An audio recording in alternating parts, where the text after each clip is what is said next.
The fellowship hall of the small church in Shreveport, Louisiana, carried a quiet hum of conversation, a mix of curiosity and anticipation. The evening air was thick with humidity, the kind that made the wooden floor creak slightly underfoot. Rows of folding chairs filled the room, occupied by families, retirees, and townsfolk who had come to listen. Unlike the boisterous rallies or high-profile debates Donald Trump was accustomed to, tonight felt different. More intimate, more raw. Among the crowd, a small girl sat with her hands wrapped tightly around a worn leather Bible. 8-year-old Lily, dressed in her best Sunday dress, was barely noticeable in the sea of adults, but the quiet intensity in her eyes set her apart. She wasn't there just to listen. She had come with a purpose. Her mother had told her, "Only ask if you truly mean it," and she had nodded with determination. For weeks she had rehearsed her question, whispering it into the darkness before bed, tracing the words in the pages of her notebook. It was not born of idle curiosity, but of something much deeper, something that weighed on her small heart. Donald Trump entered the hall, his presence filling the modest space. He carried himself with a calm confidence, yet there was a weariness in his expression. Perhaps from the long days of political battles, or perhaps because he knew that in a room like this, words carried a different weight. As he greeted the audience, shaking hands and exchanging nods, Lily's fingers tightened around the Bible. She had no way of knowing that before the night was over, her voice would silence the room, shift the conversation, and leave even Trump at a loss for words. The evening unfolded as expected, questions about policy, the economy, and national security. Trump responded with his usual poise, his answers measured and confident. The audience nodded in approval, some even murmuring their agreement. It was the kind of discussion that played out in town halls across the country, but amid the familiar rhythm of political discourse, Lily sat quietly, her small hands gripping her grandmother's Bible, waiting for her moment. When the floor opened for audience questions, a line quickly formed. Adults took turns addressing Trump, their voices steady, their concerns carefully phrased. Meanwhile, Lily hesitated, her legs trembling beneath her. Her mother gave her a gentle nudge, a silent reassurance. Taking a deep breath, Lily stood. The room barely noticed her at first, just a little girl in a sea of grown-ups. But as she stepped forward, something shifted. Conversations quieted. Whispers spread as people turned their heads, watching as this tiny figure approached the microphone.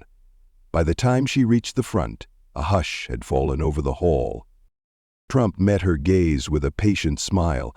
"And what's your question, young lady?" he asked, his tone softer than before. Lily swallowed hard, then spoke in a voice that wavered but did not break. "Mr. Trump, what does God mean to you?" The room fell into complete silence. Not a shuffle, not a cough, not even the creak of a chair. The air itself seemed to still. For a man who had built his career on quick responses and unwavering confidence, Trump did something unexpected. He didn't answer right away. Instead, he just looked at Lily, his expression unreadable. And in that moment, for the first time that evening, it wasn't Trump who held the room. It was an 8-year-old girl with a question no one had seen coming. The weight of Lily's question settled over the room like a thick fog. Trump, known for his sharp rebuttals and unwavering confidence, found himself at an unusual crossroads. He wasn't facing a political adversary or a policy challenge. He was staring into the eyes of a child seeking something far deeper than a rehearsed answer. For a long moment he said nothing. His gaze flickered to the Bible clutched tightly in her small hands, its leather cover worn from years of devotion. The sight stirred something inside him, something he had buried long ago. Taking a steady breath, he finally spoke. "That's a big question," he admitted, his voice quieter than before. "And I'll be honest with you, Lily. I haven't always known the answer."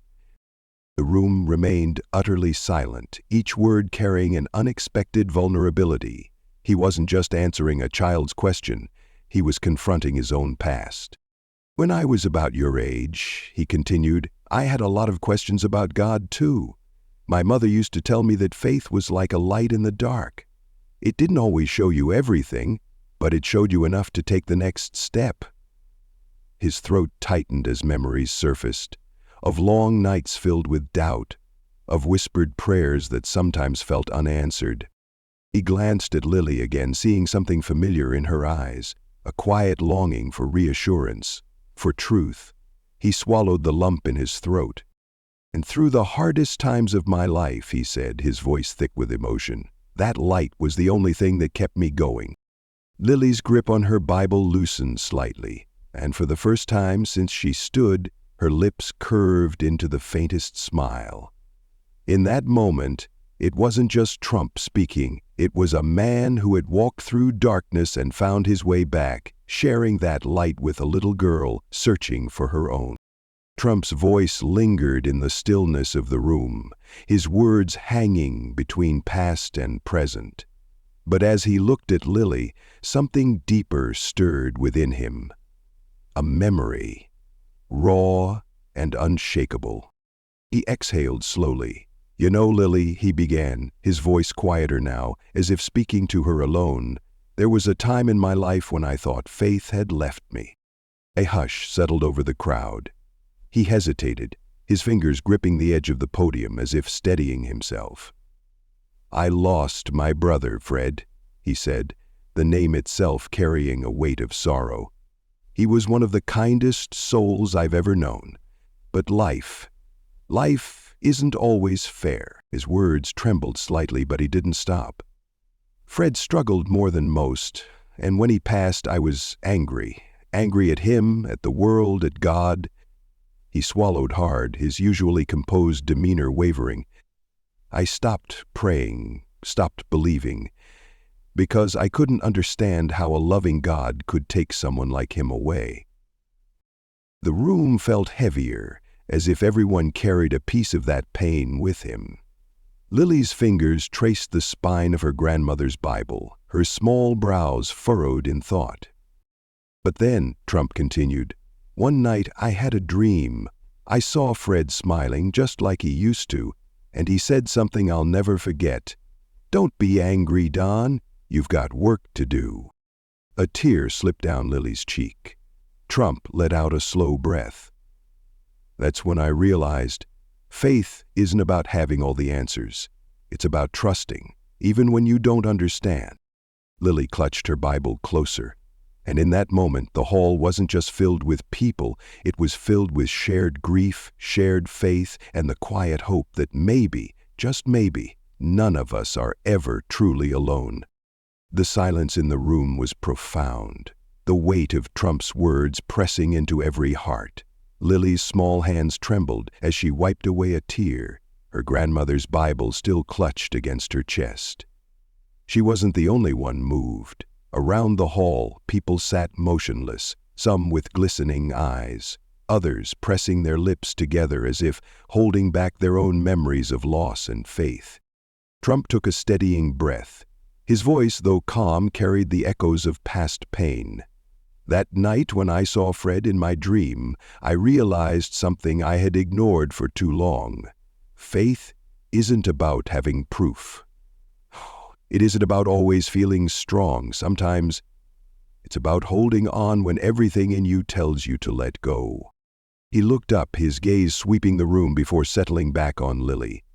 "I know what it's like to feel lost, to wonder if God is even listening." He paused, the flickering overhead lights casting a soft glow on his face. "But what I learned is that sometimes faith isn't a roar, it's a whisper.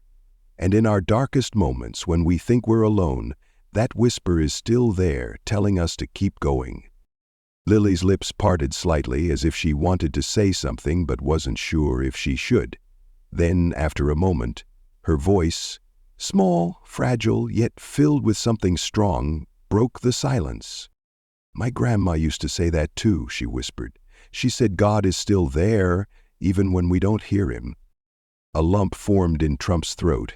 He nodded, his voice softer now. "Your grandma was a wise woman." And in that moment, something unseen passed between them, a shared understanding, a quiet, unspoken bond that transcended age, politics, and even the walls of the church. It was a moment of faith, rediscovered. The quiet stillness of the room lingered as Trump absorbed Lily's words. There was something profoundly simple yet immeasurably powerful in what she had just said. God is still there, even when we don't hear him. It was the kind of truth that a child could speak with pure conviction, a truth that many adults spent a lifetime trying to understand. Trump exhaled slowly, his grip tightening around the edges of the podium. "Your grandmother was right, Lily," he said, his voice steady but carrying a weight of emotion. "And that's something we all need to remember." He turned his gaze back to the crowd, eyes sweeping across the faces of people who had come for policy discussions, but had instead found themselves in a conversation about faith, loss, and redemption. A man in the back, his arms crossed over his chest, cleared his throat. "So, what do you do when you feel like God isn't there?" His voice was rough, edged with something between skepticism and longing. The room seemed to inhale at once, waiting for the answer. Trump considered the question carefully. "You keep going," he finally said, "even when it's hard, even when you don't see the path ahead. Because faith isn't about knowing, it's about believing that the road is still there, even when it's covered in fog." Lily looked up at him, her eyes still shimmering but now filled with something softer. "Hope. That's what your grandma meant, Lily," Trump continued. "She wasn't just saying God is there. She was saying he never stops walking beside us, even when we stumble, even when we doubt. He doesn't leave." The weight in the room shifted. It was no longer just about sadness or loss. It was about moving forward, about hope, and about the simple, quiet truth that even in the darkest moments, there is always a light waiting to be seen. For a moment, the room held onto Trump's words, letting them settle like a quiet prayer, the weight of loss, of doubt, of searching for answers that never seemed to come. It was something everyone in that hall had felt at some point in their lives. But now, something else had taken its place. A flicker of something stronger. Hope. Lily's small fingers relaxed around the worn leather of her grandmother's Bible. The fear, the uncertainty that had pressed against her chest all evening seemed to lift just slightly. She looked up at Trump, her voice barely above a whisper, yet steady. "So, even if we can't see him, we just keep going?" Trump smiled. Genuine, warm, and understanding. "That's right, because faith isn't about never feeling lost. It's about knowing that even when we do, we're never alone." The man in the back who had asked the question let out a quiet breath, nodding almost to himself. Another woman dabbed at her eyes with a tissue, as if hearing something she hadn't realized she needed. Trump stepped away from the podium, scanning the faces before him. "I know it's easy to feel like the world is falling apart," he admitted, his voice softer now. "Like nothing makes sense anymore. But faith, real faith, isn't built in the easy times. It's built in the storms." Lily's mother reached down, squeezing her daughter's hand. The air in the room had shifted. The pain, the doubt, the sorrow. It was still there. But now, it was wrapped in something else. Not the kind that shouted, not the kind that demanded proof, but the quiet kind. The kind that whispered, "Keep going." The applause that followed wasn't the usual polite clapping that accompanied political events. It was different. Deeper, more personal. It was the sound of hearts that had been stirred, of people who had just witnessed something far greater than policy or speeches. In that church hall, something had shifted. It wasn't just about Trump anymore. It wasn't just about Lily's question. It was about every person in that room who had ever questioned their faith, who had ever felt alone, and who now, if only for a moment, felt seen. Lily's mother wrapped an arm around her daughter, whispering something soft against her temple. Lily, still clutching her grandmother's Bible, turned back toward Trump. Her small, hesitant smile carried the weight of something profound. Understanding. Trump met her gaze, lowering himself slightly to her level. "You're brave, Lily," he said, his voice barely above a whisper. "And your grandmother would be so proud of you." Lily's eyes shimmered, but she held strong. "I think she would have liked your answer." A chuckle rippled through the room, light but filled with warmth. Trump nodded, reaching out to give her a firm handshake, one of mutual respect. "I hope I did it justice." As he stood back up, he turned to the crowd. "If you take one thing from tonight, let it be this. Faith doesn't need to be loud. It doesn't need to be certain. Sometimes it's just the choice to keep believing, even when it's hard." The room erupted once more, not just in applause, but in something bigger: connection, understanding, hope. And as the night drew to a close, one thing was clear: no one in that room would leave the same way they had come in. Lesson from the story: hold on to faith even in the hardest time. The story of Trump and little Lily is not just a conversation about faith. It is a profound lesson in perseverance, hope, and the power of belief during life's most challenging moments. In reality, all of us experience doubt. Doubt in ourselves, in the future, in life, and sometimes even in the existence of goodness. But the most important lesson is this: faith does not have to be perfect. It only needs to be strong enough to keep us moving forward. Life is not always easy, and there will be moments when we feel lost, just as Trump did when he lost his brother. However, instead of letting grief consume him, he learned to rediscover the meaning of faith through real-life experiences. In today's world, everyone faces struggles: unstable jobs, financial pressures, loss, or simply the feeling of not finding meaning in what they do. But when confronted with challenges, remember this: what matters is not having all the answers, but having the courage to keep going. Learn to trust yourself, even when everything around you seems to be working against you. Remember, light is not always blindingly bright. Sometimes it is just a faint glimmer, enough to guide you forward. And on that journey, you are never truly alone. You always have faith, hope, and the people around you who are willing to walk alongside you.